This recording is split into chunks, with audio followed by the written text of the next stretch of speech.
Don't cry, mister. You can borrow my puppy. Don't cry, mister. Don't cry, mister. You can borrow my puppy. Those innocent words pierced the frozen silence of Christmas Eve, reaching deep into the shattered heart of Callum Reed. A battle-hardened Navy sailor, Callum sat alone on a snowy bench, convinced his world had ended after a devastating betrayal. He surrendered to the cold, believing he was truly alone. But a clumsy German Shepherd puppy and the pure kindness of a stranger became his lifeline, pulling him into a destiny of healing he never dared to dream of. This story is proof that when you think you've lost it all, God sends the family you truly need. Hit subscribe right now to witness this heartwarming miracle unfold. Snow drifted silently onto the frozen lake, coating the iron benches in a pristine, indifferent white, while the city lights blinked distantly, unable to pierce the shadows where the cold bit deep, numbing everything but the silence. Callum Reed sat motionless, a statue carved from grief and discipline amidst the winter chill. He was 32 years old, a man built for endurance, standing 6'2" with the broad, capable shoulders of a seasoned sailor who had spent years hauling lines and bearing the weight of command.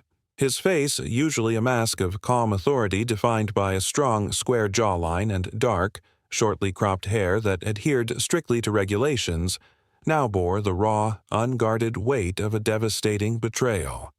He was dressed in his full United States Navy working uniform Type 3, the digital woodland camouflage pattern of green, brown, tan, and black, blending him into the dark park foliage, though the patches and insignia on his chest were obscured by the dim, flickering street lamp. On his left wrist, a dark tactical wristwatch ticked away the seconds of a night he wished would simply end, while his feet, clad in tan, lace-up combat boots, rested heavily on the frost-covered pavement. He held a crumpled letter in his gloved hands, the paper soft from the damp snow and the warmth of his tightening grip. A "Dear John" letter that was cruel in its brevity and finality. The woman he had loved since high school, the anchor he had held onto during long, terrifying deployments in hostile waters, the woman he had returned home to propose to with a ring currently burning a hole in his pocket, had chosen a life of easy wealth over the uncertainty of waiting for a soldier. The pain wasn't a sharp stab anymore. It was a dull, crushing weight, like water pressure at a diving depth he wasn't rated for. His hazel eyes, usually sharp and scanning for threats, were bloodshot and unfocused, staring at the frozen lake without truly seeing the ice. He clenched his jaw, the muscles rippling beneath skin roughened by salt spray and wind, and a shadow of stubble darkened his face, evidence of the long journey home and the neglect of his personal grooming in the wake of the news. He made a silent, ironclad pact with the freezing night, a promise forged in the fires of his humiliation. He would give himself this one night, just these few hours, to mourn the future that had evaporated into the cold air. He would let the frost seep into his bones and freeze the heartache solid, allowing the tears he refused to shed to crystallize in his chest. But once the sun rose on Christmas Day, Callum Reed would return to duty, locking this pain in a watertight compartment of his soul, never to be opened again. He would be the weapon, the shield, the unfeeling professional who executed orders without hesitation, ensuring that no vulnerability would ever breach his defenses again. He was so lost in the architecture of his own misery that he didn't hear the soft crunch of paws on snow until a sudden wet warmth against his hand shattered his dark reverie. Callum flinched, his combat instincts flaring for a split second before he looked down to see a creature that seemed entirely out of place in his world of gray sorrow. A puppy, no more than 4 months old, was nudging his gloved hand with a wet, black nose, its tail wagging a tentative rhythm against the metal leg of the bench. It was a German Shepherd, a ball of black and tan fur with paws far too big for its clumsy body and soft ears that hadn't quite decided to stand up straight yet, one flopping endearingly to the side. The puppy whined softly, tilting its head with a clumsy, irrepressible joy, looking up at Callum with large, liquid brown eyes that held no judgment, only an instinctive desire to comfort the large, sad human before it. The dog didn't care about Callum's rank, his uniform, or his broken heart. It only saw a soul in need of warmth, and it placed two front paws on Callum's knee, daring to bridge the gap between them. "Bear! No, leave him alone. Come back here." A small, breathless voice piped up from the path, breaking the silence further. A young boy, perhaps 7 years old, came running through the snow, his breath puffing in little white clouds of exertion. He was bundled in a thick winter coat that made him look rounder than he was, with a knitted hat pulled low over bright, observant, and sensitive eyes that seemed to take in the world with a mixture of wonder and caution. This was Jaime Grant, a child whose innocent face hid the complexity of growing up without a father figure, possessing a spirit that was both fragile and surprisingly resilient. He skidded to a halt near the bench, looking fearful that his unruly puppy had bothered a stranger, especially one who looked so imposing in a military uniform. But the fear vanished the moment Jaime looked up at Callum's face. Children have a way of seeing past the camouflage, past the rank, and straight into the spirit, and Jaime saw the tears Callum had refused to let fall, the redness in the soldier's eyes, and the profound loneliness radiating from him. The boy didn't back away. Instead, he stepped closer, his small boots crunching on the ice, looking from his puppy, who was now happily licking the salt from Callum's glove, back to the giant, silent man. With a solemnity that belonged to a much older soul, Jaime spoke the words that would undo Callum's resolve and change the course of the night. "Don't cry, mister," the boy whispered, his voice cutting through the wind like a warm breeze. "You can borrow my puppy." The profound stillness of the moment, broken only by Jaime's innocent offer and the enthusiastic panting of the puppy, was suddenly shattered by the sound of rapid, crunching footsteps approaching from the park's main path. A woman emerged from the curtain of falling snow, her breath hitching in visible plumes of white vapor as she hurried toward the bench, her voice a mixture of relief and maternal panic. This was Elise Grant, a woman of 30, possessing a natural, understated beauty that seemed to defy the harshness of the winter night, though her posture carried the subtle, weary curvature of someone who had been carrying the weight of the world on her own for too long. She was dressed in a practical, heather-gray wool coat that was buttoned to her chin, a knitted, cream-colored scarf wound multiple times around her neck, and sturdy winter boots that looked well worn.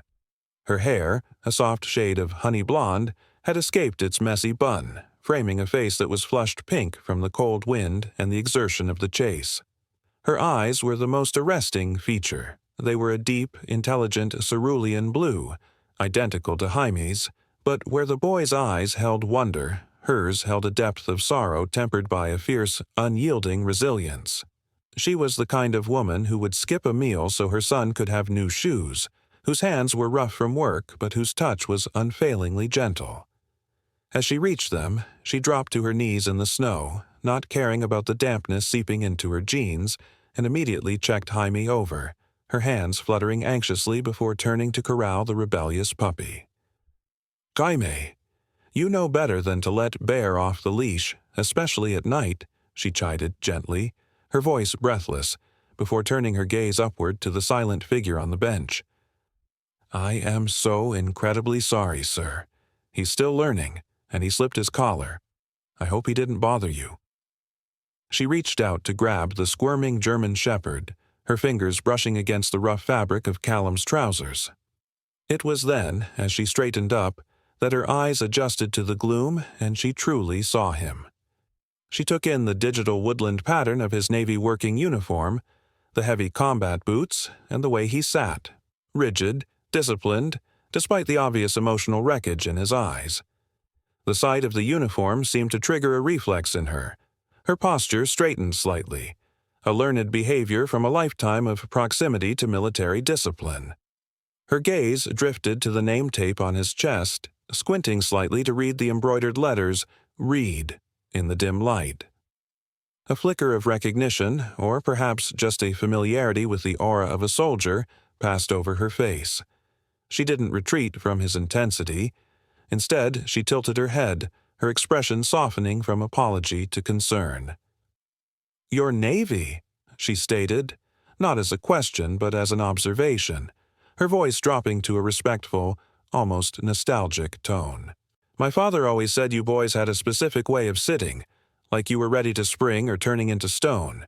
You look like you're turning into stone, petty officer." Reed. Callum blinked, the sound of his name, and the correct guess of his rank based on his insignia, pulling him back from the precipice of his internal void. He cleared his throat, the sound gravelly and unused. "Just Reed is fine, ma'am," he replied, his voice thick. "And the dog is fine. He helped." Elise offered a sad, knowing smile, reaching into her tote bag to adjust a thermos she was carrying, likely filled with hot cocoa for her and Yaime's evening walk. "I'm Elise," she said, extending a gloved hand. "Elise Grant, and the little troublemaker is Jaime." The name hit Callum with the force of a physical blow, snapping his head up so fast that water from the melting snow on his brim splashed onto his cheek. Grant. He looked at her face again, the blue eyes, the set of the jaw, and saw the ghost of the man who had saved his life and his career more times than he could count. "Grant," Callum repeated, his voice losing its roughness and taking on a tone of disbelief. "Not Colonel William Grant? Marine Corps?" Elise froze, her hand still extended, her eyes widening as a sudden sheen of moisture gathered in them, reflecting the street lamp. "You knew my father?" she whispered, the air between them suddenly charged with the electricity of coincidence. "He passed away 6 months ago." The revelation washed over Callum like a tidal wave, instantly drowning out the petty, stinging pain of his own heartbreak. Colonel William Grant had not just been a superior officer, he had been the mentor who took a reckless, angry 19-year-old Callum under his wing during a joint task force operation years ago, teaching him that strength without purpose was just violence, and that a leader eats last. The man was a legend, a moral compass that Callum had steered his entire life by.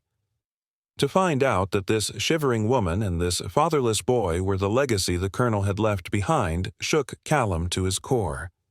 He looked at Jaime, who was now wrestling with Bear in the snow, and realized the boy had never gotten the military education his grandfather had planned. Callum stood up, the movement fluid and powerful, the lethargy of grief vanishing as the instinct of duty took over. He wasn't just a man dumped by his fiancée anymore. He was a soldier in the presence of his commander's family. He looked at Elise, seeing the fatigue etched around her eyes, the look of a woman trying to be both mother and father, protector and provider. He realized with a jarring clarity that he had been sitting here mourning a woman who didn't want him, while the daughter of the man who believed in him most was standing right here, needing help. He folded the rejection letter in his hand and shoved it deep into his pocket, burying the pain with it. "I knew him," Callum said, his voice steady, returning to the authoritative, protective baritone of a man on watch. "He was the best man I ever served with. He taught me everything I know about survival." He looked around the dark, empty park, the wind picking up. "It's too cold for Jaime to be out here, and that dog has no discipline on a leash yet. Allow me to walk you home, ma'am. It's the least I can do for the colonel." 3 days after the meeting in the park, Callum stood in the doorway of Elise's modest suburban home, his toolbox heavy in his hand, intending to repair a section of the porch railing that had buckled under the heavy snowfall, but he was immediately greeted by a scene of absolute domestic anarchy that stood in stark contrast to the rigid order of his military life. The living room looked as though a snowstorm had occurred inside. White feathers from a decimated throw pillow floated lazily through the air, settling on the furniture and the carpet like dust from an explosion. In the center of this chaos sat Bear, now 4 months old and growing at an alarming rate, his paws comically large for his body and his ears finally beginning to stand up in a triangular alert. The German shepherd puppy was currently engaged in a tug-of-war with the remains of the pillow casing, growling playfully with a mouthful of fabric, his tail sweeping back and forth with the destructive joy of a creature that knew no rules. Sitting on the floor a few feet away, knees pulled to his chest, was Jaime. But the boy wasn't laughing at the puppy's antics. He was crying, his face buried in his arms, radiating a defeat that was far too heavy for a 7-year-old. Elise was nowhere to be seen, likely in the kitchen, leaving Callum to witness the raw vulnerability of the boy. Callum set his toolbox down with a heavy thud, the sound cutting through the puppy's growls. Bear froze, ears swiveling toward the noise, and dropped the fabric, sensing a new alpha in the room. Callum stepped over the debris, his combat boots silent on the rug, and crouched down beside Jaime, his large frame casting a protective shadow over the boy. "Report, soldier," Callum said softly, his voice a low rumble. "The enemy seems to have won this round. Is it the pillow or the dog?" Jaime looked up, his eyes red-rimmed and filled with a mixture of shame and frustration. "I can't do it," he choked out, wiping his nose on his sleeve. "I can't make him stop. I tried to say no, like you said, but my voice isn't loud enough. He doesn't listen to me." Jaime sniffed, looking at the puppy who was now tilting his head innocently. "The kids at school were right. Today, Jason Miller said I shouldn't even have a dog because I don't have a dad to teach me how to train him. He said dogs only listen to men." The words hung in the air, sharp and cruel. Jaime took a shaky breath. "And next month is the father and son survival camp at school. Everyone is going. Jason is going with his dad. I told the teacher I was sick so I wouldn't have to go." The confession poured out of him. The real source of the tears revealed. It wasn't about the pillow. It was about the gaping hole in his life where a father figure should be. A void that made him feel weak, incapable, and fundamentally different from his peers. Callum felt a tightening in his chest, a surge of protective anger directed at the invisible bullies, but he kept his face neutral, his expression one of calm understanding. He reached out and placed a hand on Jaime's shoulder, the weight of it grounding the boy. "Being loud isn't about shouting, Jaime," Callum said, his tone serious. "And being strong isn't about having a dad in the house. It's about what's in here." He tapped the boy's chest. "But having a wingman helps." Elise entered the room then, carrying a tray with tea, and froze at the sight of the destruction and the intimate moment between the soldier and her son.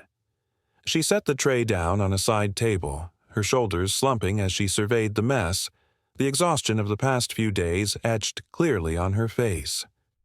She wore an oversized knitted sweater and leggings, her hair tied back in a loose ponytail that highlighted the delicate, tired curve of her neck. She looked at Callum, her blue eyes filled with a desperate, silent plea.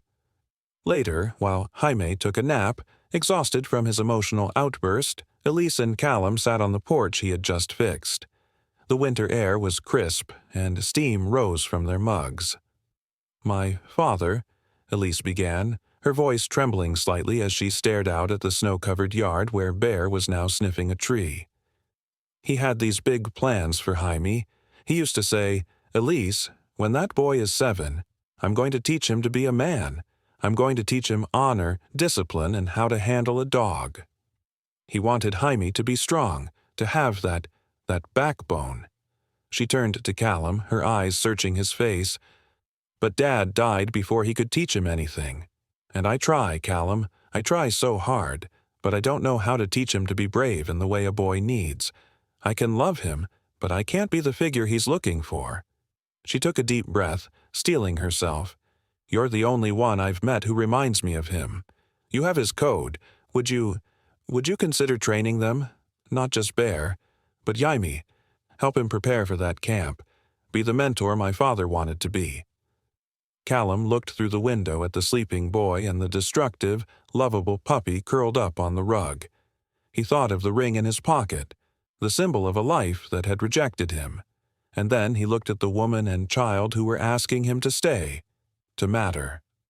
The ghost of Colonel Grant seemed to stand in the silence between them, nodding approval. This was the mission. This was the purpose he had been begging the universe for on that park bench. Callum turned back to Elise, his jaw setting with determination, the soldier in him accepting a new deployment. "Ma'am," he said, his voice firm and unwavering, "consider it done. We start tomorrow at 600. Bear is going to be the best damn dog in this state, and Jaime is going to walk into that camp with his head high. I promise you." The backyard, once a chaotic landscape of snow-buried toys and unkempt hedges, had been transformed over the past 4 weeks into a makeshift drill deck, a sanctuary of discipline carved out of the winter chill. Every Saturday and Sunday afternoon, regardless of the biting wind or the gray skies, the training sessions commenced at exactly 1400 hours, a routine that had become the anchor for 3 drifting souls. Callum Reed stood in the center of the snowy lawn, wearing a thick navy blue tactical sweater that emphasized the width of his chest and the power in his arms, his breath pluming in the cold air as he watched his young recruit. He was no longer the broken man on the park bench. The shadow of the breakup that had haunted his eyes was retreating, replaced by a focused, calm intensity. He watched Jamie Grant, who was bundled in a puffy orange coat that made him look like a determined little marshmallow, trying desperately to stand at attention. The boy's face was scrunching up in concentration, his small gloved hands balling into fists at his sides as he tried to mimic Callum's immovable posture. Beside Jaime sat Bear, the German Shepherd puppy who had grown significantly in the last month.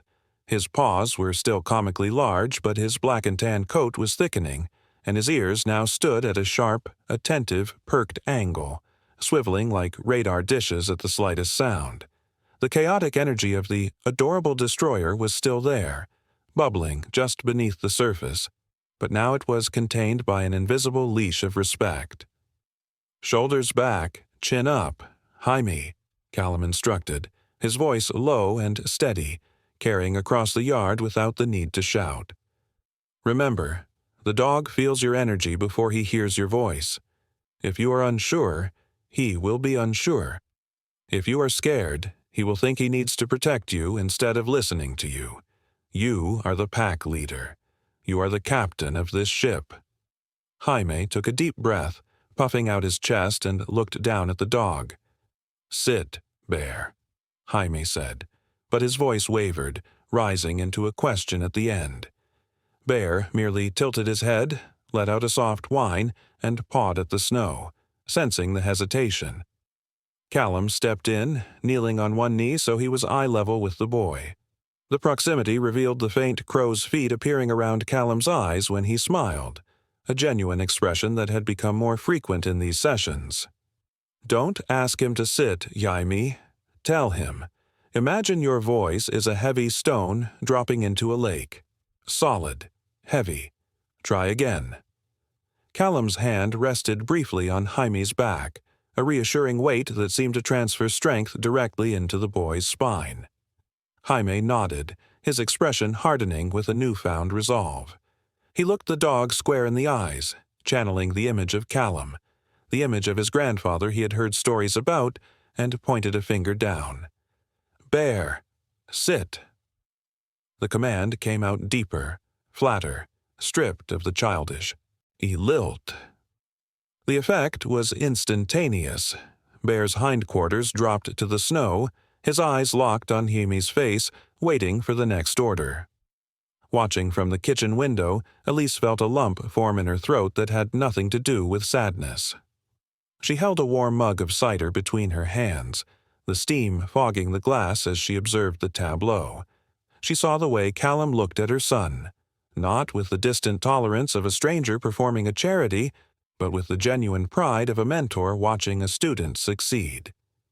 She noticed how the sharp, jagged edges of Callum's own grief seemed to be smoothing out with every laugh, every high five, every moment he spent teaching Jaime how to be the man he hadn't realized he needed to be. The ghost of her father, the colonel, felt less like a heavy absence and more like a guiding presence in the yard.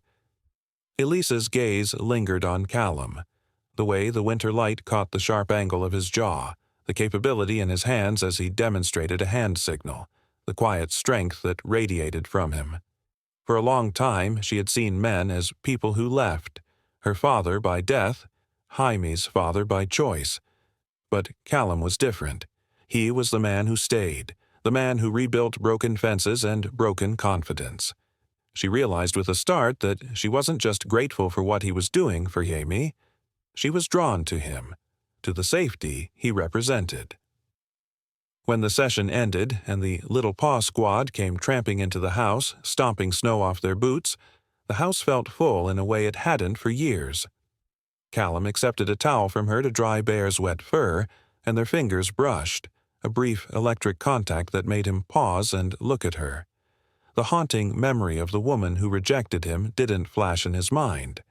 Instead, looking at Elise's flushed cheeks and Jaime's beaming face as the boy recounted his victory with Bear, Callum realized the letter in his pocket hadn't crossed his mind in days. He was building something here, brick by brick, command by command, something that felt realer than any promise he had made in the past. The training wasn't just for the dog, it was training his heart to beat for a new purpose. The Whispering Pines Nature Reserve was a sprawling expanse of ancient timber and rocky ravines that bordered the edge of the county, a place usually reserved for peaceful hikes and biology field trips. But as the sun began to dip below the horizon, casting long skeletal shadows through the trees, it had transformed into a landscape of dread. The air had grown bitingly cold, a sharp reminder that winter had not fully released its grip, and the wind howled through the canyons with a mournful sound that chilled the bone. Mrs. Higgins, Jaime's second-grade teacher, stood near the ranger station, wringing her hands in her apron.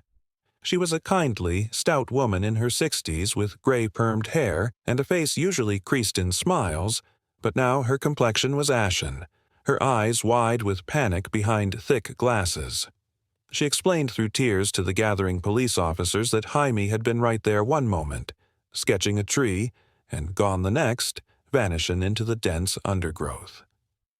Jaime, driven by a heart full of innocent love, had spotted a rare eastern tiger swallowtail butterfly, a splash of yellow hope against the gray woods, and had thought only of catching it to bring home to his mother, to make her smile after a long week of work.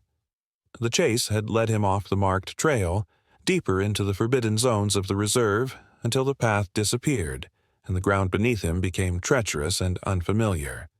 As the light failed, the local search and rescue team was scrambling, their flashlights cutting weak beams into the encroaching darkness, but the forest was vast, and the temperature was dropping fast. Elise arrived at the scene in a state of terror that threatened to stop her heart. She had called Callum the moment the school notified her, her voice cracking over the phone. "He's gone, Callum. I can't find him." Now, as she stood by the police barricade, shivering not just from the cold but from shock, she saw the headlights of Callum's truck tear through the darkness. He emerged from the vehicle not as a frantic friend, but as a tactical instrument of rescue. He was dressed for the terrain, wearing dark tactical cargo pants, a heavy thermal jacket, and a harness rig already strapped around his torso. His face was set in a grim line, his hazel eyes scanning the tree line with predatory focus, calculating angles and terrain density. But he wasn't alone. Leaping from the truck bed was Bear, now nearly 7 months old. The German shepherd had shed his puppy clumsiness, evolving into a lean, muscular adolescent with a coat that shone like polished obsidian and tan leather. He wore a bright orange working vest that Callum had customized, and his demeanor was entirely different from the playful pup at home. His ears were pinned back, his body tense and vibrating with the anticipation of a mission. Callum walked straight to Elise, gripping her shoulders firmly. "I need something he wore today," he said, his voice a calm anchor in the storm of her panic. Elise, trembling, handed him Jaime's scarf which had been left in the bus. Callum knelt before Bear, holding the fabric to the dog's nose. "Bear, track," he commanded, the order low and guttural. The dog inhaled deeply, his tail going still, and then, with a sharp bark, he turned and pulled hard on the lead, dragging Callum not toward the main trails where the police were searching, but straight into the dense, thorny brush to the west. They moved fast, abandoning the caution of a hike for the urgency of a rescue. Callum trusted the dog implicitly, following Bear through brambles that tore at his clothes and over slick, moss-covered rocks. The police radio on Callum's shoulder crackled with skepticism from the local sheriff, but Callum ignored it, his eyes fixed on the dog's body language. After 20 minutes of grueling trekking, Bear stopped abruptly at the edge of a steep, rocky incline, a hidden ravine that the map didn't clearly mark. The dog paced the edge, whining and barking into the abyss. Callum dropped to his stomach, shining his high-powered tactical light down into the darkness. "Yai-me!" he roared, his voice echoing off the canyon walls. A moment of silence stretched into eternity, and then a small, terrified voice drifted up from the shadows. "Callum, I'm stuck." The beam of light found him. Jaime was about 30 feet down, precariously perched on a narrow, icy ledge where a large root protruded from the cliff face. He had slipped, sliding down the loose shale, and was now huddled against the rock, afraid to move, the drop below him disappearing into blackness. "Stay still, Yami! Do not move!" Callum yelled, his heart hammering against his ribs like a sledgehammer. He scrambled back up, securing a heavy-duty climbing rope to a thick oak tree, his movements practiced and rapid, knots tied with the muscle memory of a sailor who had weathered Atlantic storms. "I'm coming down," Callum told Elise, who had followed them and was now peering over the edge, her hand over her mouth to stifle a scream. "Trust me. Trust Bear." He clipped into the rope and rappelled over the edge, the leather of his gloves groaning against the friction. He descended in controlled bounds, kicking off the rock face until he was level with the boy. Jaime was shaking violently, his face streaked with tears and dirt, his eyes wide with the terror of the fall. "Hey, buddy," Callum said softly, transitioning from soldier to guardian as he braced his boots against the ledge. "I told you I'd always have your six, remember?" He reached out, his strong arm wrapping around Jaime's waist, pulling the boy flush against his chest. He secured Jaime to his own harness with a carabiner, locking them together. The moment the connection was made, Jaime buried his face in Callum's neck, sobbing uncontrollably, his small hands gripping the collar of Callum's jacket with a strength born of desperation. "I just wanted the butterfly." Jaime wept. "I'm sorry." Callum tightened his hold, signaling Elise and the arriving rescue team to hoist them up. "I know, son.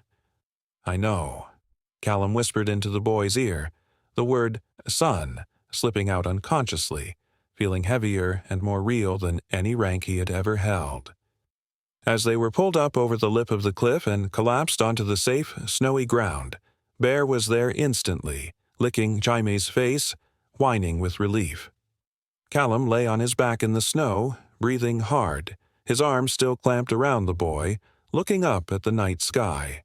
He realized then, with absolute clarity, that he wasn't just saving a life, he was saving his own world. He would never, ever let this boy fall again. The gymnasium of Jefferson Elementary had been transformed into a theater of dreams, smelling of floor wax, stale popcorn, and the nervous energy of 200 parents. It was a month after the rescue in the woods, and the change in the atmosphere surrounding the Grant family was palpable. Jaime Grant was no longer the quiet, fatherless boy who shrank away from bullies in the hallway. He walked through the gathered crowd with his head held high, a small bandage still visible on his temple from the fall, a badge of honor that the other children now whispered about with awe. He was the boy who survived the Whispering Pines, the boy who was saved by a Navy commando. Backstage, Elise Grant adjusted her headset, her hands trembling slightly not from fear, but from the weight of the secret she had woven into the script. She wore a tailored black blazer over a simple white blouse, her honey-blonde hair pulled back into a sleek, professional chignon that highlighted the elegance of her neck, though a smudge of stage makeup on her cheek betrayed her hands-on involvement. She looked out at the audience through the gap in the velvet curtains, her eyes seeking one specific face in the front row. Callum Reed sat in the center seat of the first row, a position of honor reserved for VIPs. He had traded his camouflage combat uniform for a crisp, charcoal gray civilian suit that fit his broad shoulders perfectly, the white shirt unbuttoned at the collar to reveal a glimpse of his tanned throat. He looked less like a weapon of war tonight and more like a man at peace, though his hazel eyes still possessed that scanning intensity, checking the exits, checking the lights, before finally settling on the stage. He wasn't just a spectator. He was the reason half the town had shown up, curious to see the soldier everyone was talking about. At his feet, tucked discreetly under the seat but wearing a festive red bow tie over his tactical collar, lay Bear. The German shepherd, now nearly 8 months old and weighing 60 pounds of lean muscle and intelligence, lay in a perfect downstay, his amber eyes fixed on the curtain as if he knew exactly when his cue would be. The lights dimmed, the crowd hushed, and the play, titled The Boy Who Chased the Moon, began. The play was a whimsical story about a boy wandering through a dark forest of doubts, meeting various characters who offered him riddles. But as the third act commenced, the audience noticed a deviation from the program. A new character entered the scene, not a child in a cardboard costume, but a symbolic figure played by an older student in a makeshift uniform. However, the true co-star was Bear. On a silent hand signal from the wings, the dog trotted onto the stage, his claws clicking rhythmically on the wood. The audience gasped, then cooed, as Bear sat perfectly at Jaime's side, chest puffed out, a stoic guardian amidst the painted cardboard trees. Jaime, wearing a costume of silver and blue, looked small next to the dog but radiated a newfound command. He moved through the scene with the confidence that Callum had helped build, drill by drill, in the snowy backyard. The climax of the play arrived. The forest grew dark, the stage lights dropping to a single spotlight on Jaime and Bear. The script called for the boy to cry out for help, but Elise had rewritten the lines the night after the rescue. Jaime stood center stage, his hand resting on Bear's head. He looked toward the wings of the stage where he knew his mother was watching, and then he turned his gaze slowly, deliberately, down to the front row. He locked eyes with Callum. The silence in the room was absolute. Jaime's voice rang out, clear and unwavering, projecting to the back of the room without a microphone. "I used to be scared of the shadows," Jaime recited, his voice cracking slightly with real emotion. "I thought I had to walk alone, but I am not afraid of the dark anymore." He paused, stroking Bear's fur, and delivered the line that made Elise clutch her clipboard to her chest backstage. "Because I don't have to borrow bravery. I have my own soldier now." The line hit Callum with the force of a physical impact, harder than any blow he had taken in training. He sat frozen, his breath caught in his throat. For months, he had told himself he was just doing a duty, paying back a debt to Colonel Grant, or filling time while his own heart healed. But as Jaime spoke those words, acknowledging him not as a temporary fix but as a permanent protector, the last brick of Callum's emotional wall crumbled. He looked up at the stage, then shifted his gaze to the wings where the curtain was slightly parted. Elise was there, half hidden in the shadows, looking directly at him. Her eyes were shining with tears, and she offered him a small, tremulous smile, a smile of invitation, of gratitude, and of love. In that suspended moment, surrounded by applause that began to thunder through the gym, Callum realized the truth. He wasn't the Mr. on the park bench anymore. He wasn't the ex-fiancé of a woman who didn't understand him. He was Jaime's soldier. He was Elise's partner. He hadn't been left behind by his old life. He had been deployed to his true one. The snow fell with the same relentless, silent persistence as it had exactly 1 year ago, blanketing the city in a hush of white, but the view of it was entirely different from the other side of the glass. Inside the living room of the Grant household, the air was not biting and lonely. It was thick with the scent of pine needles, cinnamon sticks simmering on the stove, and the underlying warmth of a fire crackling cheerfully in the hearth. Callum Reed stood by the mantel, his reflection caught in the window pane against the backdrop of the winter storm. He was a man transformed, the jagged edges of grief and isolation having been sanded down by 12 months of belonging. At 33, he looked more imposing than ever, but the hardness around his eyes had melted into a steadfast, confident calm.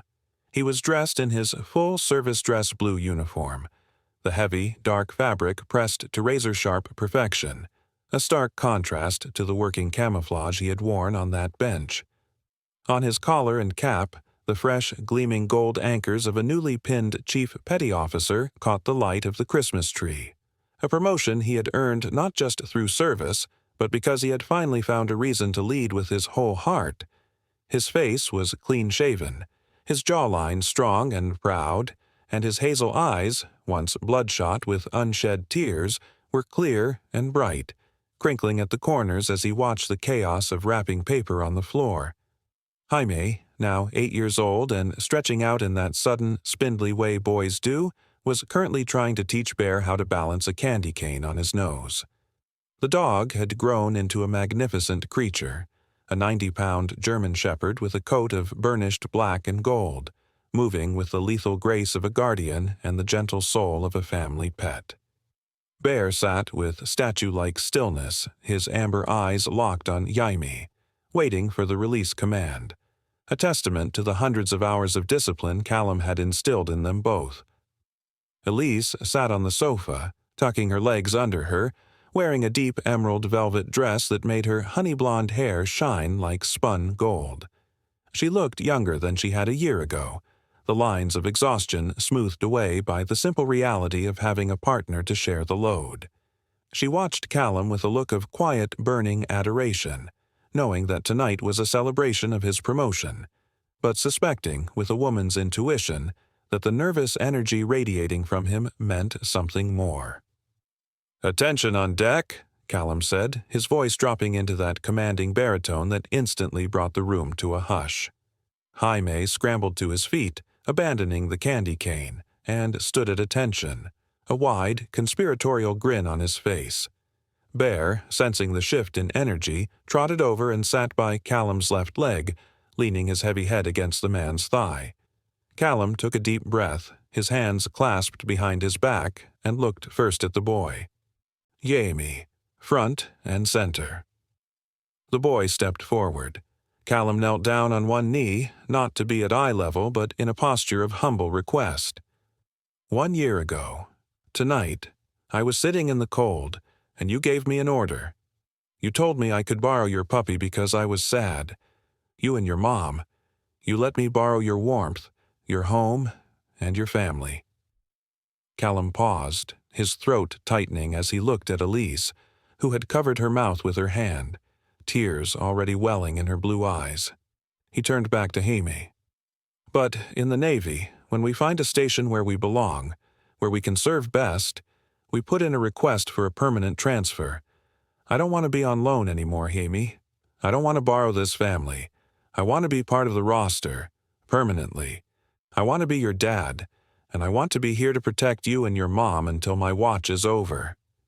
He reached into his uniform pocket and pulled out a small velvet box. It wasn't the ring from his past.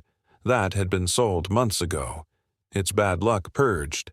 This was new, a vintage-inspired piece with a sapphire as blue as Elise's eyes, surrounded by small, resilient diamonds.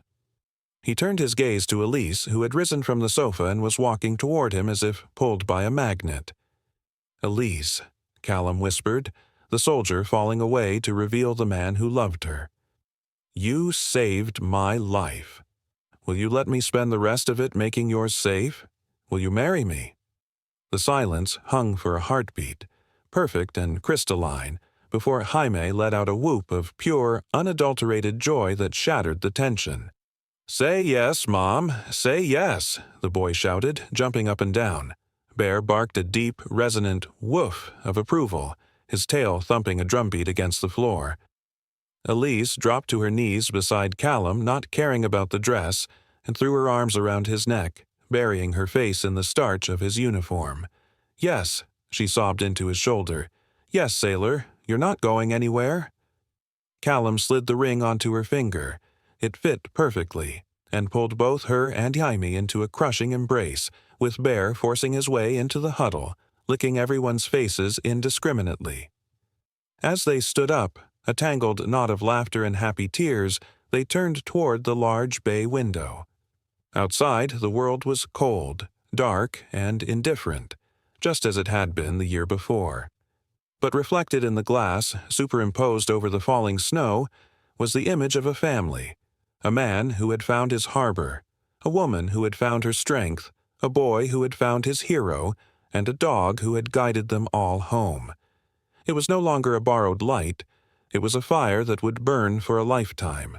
This story reminds us that often, what we perceive as a painful ending is actually God clearing the path for a beautiful beginning. Callum sat on that bench thinking he was forgotten, but in truth, he was exactly where he needed to be to receive his true blessing. It serves as a powerful testament that miracles rarely arrive with fanfare. Instead, they come in the form of quiet coincidences, a child's innocence, or a helping hand when we least expect it. In our daily lives, when doors close or hearts break, we must trust that a greater plan is unfolding, one that weaves our broken pieces into a masterpiece of redemption. If this journey of healing and faith touched your heart, please share this video with someone who needs hope today. Leave a comment below and subscribe to our channel for more uplifting tales. May God bless you and guide your steps toward your own season of joy.